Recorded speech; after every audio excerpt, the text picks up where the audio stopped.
There's a story about a group of people that have a certain initiation rite for their young men. Maybe you've heard it before, but an initiation rite into manhood. And the initiation rite is that they're taken out into the middle of a forest as the sun is setting, and they're told to sit on a tree stump. And then they are blindfolded. And they have to sit there all night with the blindfold on until the morning, when they can see the rays of the sun peeking through the blindfold. Then they can take the blindfold off, and if they have successfully sat there all night without moving, then they are a man. And so there's a story of one young man who did this. His father took him out there, took him out into the middle of the forest, put him on the tree stump, blindfolded him, and then the sun sat there. And you can imagine all the different things he heard through the night. A lot of noises. Could have been the wind. Could have been an animal. Your mind maybe starts going in a lot of different directions. What if I'm attacked? I'll be helpless. But he kept sitting there. Hour after hour passed. And eventually, underneath the blindfold, the rays of the sun began to creep in, and so as soon as they did, he took off his blindfold and he looked right next to him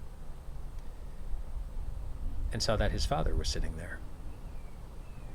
And he asked his father, "How long have you been sitting there?" And he said, "I was here the whole time.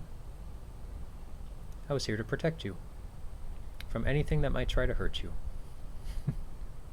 So the son, even though he didn't feel safe, he was safe. I tell you that story because I think it connects in some way with the last verse of Psalm 23, at least the first half of the last verse, where it says, "Surely goodness and love will follow me all the days of my life. Surely your goodness and love will follow me all the days of my life," David writes. He's talking about God's goodness and love. That it's not your father, not your human father, sitting by you, being good to you and loving you by protecting you, but it is your heavenly Father, it is your Lord, it is your good shepherd who's doing those things for you.